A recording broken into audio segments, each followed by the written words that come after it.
Iran और America के बीच में जो सीज फायर की वार्ता थी वो विफल हो गई। ईरान ने अपनी तरफ से 10 पॉइंट रखे थे और अमेरिका ने अपनी तरफ से 5 पॉइंट रखे थे। ईरान ने अपने जो 10 पॉइंट रखे थे वो मुख्य रूप से ये पॉइंट थे। पहला पॉइंट ईरान का ये था कि अमेरिका तुरंत प्रभाव से उस पर होने वाले हमले बंद करे।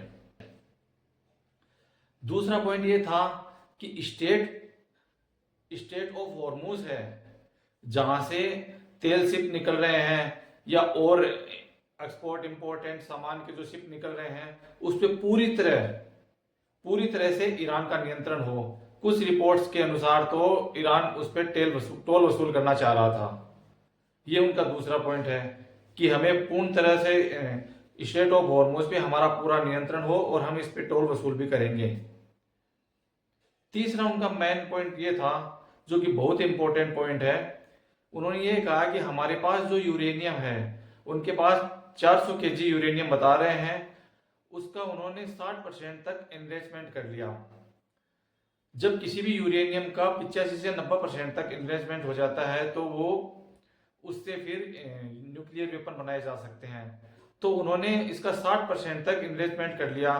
ईरान का यह कहना है कि ये जो यूरेनियम है, इस यूरेनियम को हम अपनी ऊर्जा क्षेत्र में ऊर्जा को बढ़ावा देने के लिए, मतलब न्यूक्लियर वेपन बनाने के लिए यूज नहीं कर रहे। तो ईरान ये चाहता था कि हमारे पास जो यूरेनियम है, जिसको हमने 60% तक इन्वेस्टमेंट संवर्धन कर लिया है, वो हमारे पास ही रहे। उसका हम उपयोग ऊर्जा के क्षेत्र में करना चाहते हैं। हम किसी प्रकार का कोई वेपन नहीं बना रहे हैं। उनका तीसरा पॉइंट ये था। उनका चौथा पॉइंट ये था, उनके जो प्रोक्सी हैं हिजबुल्ला, हुत्ती और हमास, उन पे तुरंत प्रभाव से हमले बंद किए जाएं। पांचवा पॉइंट उनका ये था कि ईरान की जितनी भी फ्रोजन संपत्तियां हैं, फ्रोजन असेट्स हैं, उनको तुरंत प्रभाव से रिलीज करे अमेरिका। ये फ्रोजन संपत्तियां क्या है? एक्चुअल में क्या है कि ईरान सबसे ज्यादा ऑयल एक्सपोर्ट करता है और वो पहले काफी देशों को ऑयल एक्सपोर्ट करता था। तो उस ऑयल एक्सपोर्ट के बदले में उनको जो मिलने वाली रकम है वो वहां के बैंकों में पड़ी है। उसको क्या है कि अमेरिका कहने से अमेरिका ने प्रतिबंध लगाए तो उस संपत्तियों को भी फ्रोजन कर दिया। अब कोई भी देश उस संपत्तियों को रिलीज नहीं कर रहा। ऐसा बता रहे हैं कि 100 से लेके 120 बिलियन डॉलर तक की ईरान की फ्रोजन संपत्तियां हैं जो अलग अलग देशों में पड़ी हैं। जैसे कोरिया में है, जापान में है, जर्मनी में है, कतर में है, यूएई में है, इंडिया में भी है। ऐसे करके काफी देश हैं जहां पे उसकी टोटल फ्रोजन संपत्तियां हैं वो 100 से लेके 120 बिलियन डॉलर तक की हैं। तो ईरान ये चाहता है कि हमारी टोटल संपत्तियां, जितनी भी संपत्तियां फ्रीज हैं, उनको सबको रिलीज किया जाए। मतलब ये फ्रीज कैसे हुई? ये फ्रीज ऐसे हुई कि ईरान इन सब देशों को ऑयल एक्सपोर्ट करता था, उसके बदले में उसको पैसा मिलता था डॉलर में। अब अमेरिका ने उस पर लगा दिया प्रतिबंध और इन देशों को भी ये कह दिया है, इन देशों में जो बैंक हैं उनको ये कह दिया कि आप ये पैसे रिलीज नहीं करोगे जब तक हम नहीं कहेंगे तब तक। अब उस चक्कर में ये सारी संपत्तियां फ्रीज हो पड़ी हैं। किसी भी देश की हिम्मत नहीं है कि वो अमेरिका को ये बोल दे कि आप ऐसा क्यों कर रहे हैं, हम तो करेंगे, इनसे व्यापार करेंगे और इनकी संपत्तियों को अनफ्रीज भी करेंगे, लेकिन नहीं।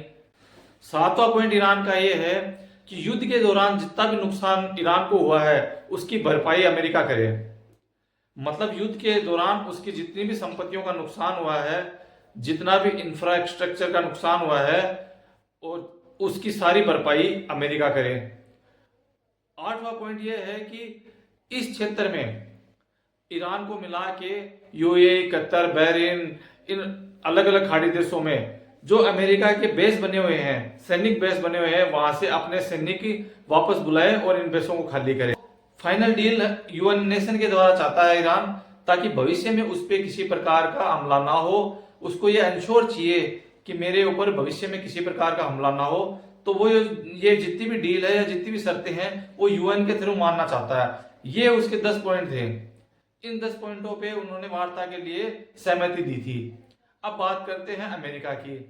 तो अमेरिका क्या चाहता है? अमेरिका का मेन उद्देश्य यह है अमेरिका का। अमेरिका यह चाहता था कि उसका जो यूरेनियम का कार्यक्रम है उसको तुरंत प्रभाव से बंद करे। उस यूरेनियम को IAEA या वहां पे दे, या किसी थर्ड पार्टी या फिर थर्ड किसी देश में वो वहां रख दे, वो उस यूरेनियम का इन्वेस्टमेंट आगे नहीं बढ़ाए। पहला पॉइंट ये था। दूसरा पॉइंट ये था कि स्टेट ऑफ हॉर्मुज बिना किसी शर्त के तुरंत खोले। स्टेट ऑफ हॉर्मुज को वो बिल्कुल भी मतलब जैसे पहले था वैसे का वैसा खोले, उस पर किसी प्रकार का कोई टोल वोल कुछ नहीं लगाए। तो ये उसका दूसरा पॉइंट था। तीसरा पॉइंट ये था कि उसके जो प्रोक्सी हैं उनको ईरान सपोर्ट देना बंद करे, उनको फाइनेंशियल सपोर्ट देना बंद करे, उनको हथियार देना बंद करे, जैसे हिजबुल्ला, हुत्ती है, हमास है। ये उनका तीसरा पॉइंट था। चौथा पॉइंट ये था कि अमेरिका ये चाहता है कि ईरान अपना जो मिसाइल प्रोग्राम है उसको सीमित करे। वो बैलिस्टिक मिसाइल नहीं बनाए, वो बनाए बैलिस्टिक मिसाइल लेकिन उसी रेंज की बनाए जिससे वो अपना बचाव कर सके, मतलब वो किसी पे अटैक ना कर सके। पांचवा पॉइंट ये है कि ईरान की जो न्यूक्लियर फैसिलिटी है, मतलब अमेरिका ये चाहता है कि ईरान की जो न्यूक्लियर फैसिलिटी है, नतांज और फोर्दो, इनको तुरंत प्रभाव से बंद करे। ये अमेरिका की 5 शर्तें थी। अब जो सीज फायर टूटा है, वो मेन सीज फायर टूटने का जो मुख्य 2 बिंदु है वो ये है, एक तो उनका न्यूक्लियर प्रोग्राम। ईरान अपना न्यूक्लियर प्रोग्राम बंद नहीं करना चाहता, वो अपना इन्वेस्टमेंट चालू रखना चाहता है। ना वो अपना जो यूरेनियम है वो IAEA को देना चाहता है, ना किसी थर्ड देश को देना चाहता है। मेन पॉइंट तो ये था। दूसरा ये था कि स्टेट ऑफ हॉर्मुज पे बात बिगड़ी। अमेरिका यह चाहता था कि इसको तुरंत प्रभाव से खोला जाए। ईरान ये चाहता है कि नहीं, इसको खोला तो जाए लेकिन इस पे टोल लेंगे हम। तो इन 2 जो मुख्य पॉइंट थे इन पे बात बिगड़ी है। सीज फायर 2 हफ्ते के लिए हुआ था, अभी थोड़ा टाइम है, देखते हैं बाकी क्या होता है। तो मैंने आपको ये समझा दिया कि ईरान और अमेरिका के जो शर्तें थी वो कौन सी शर्तें थी, और ये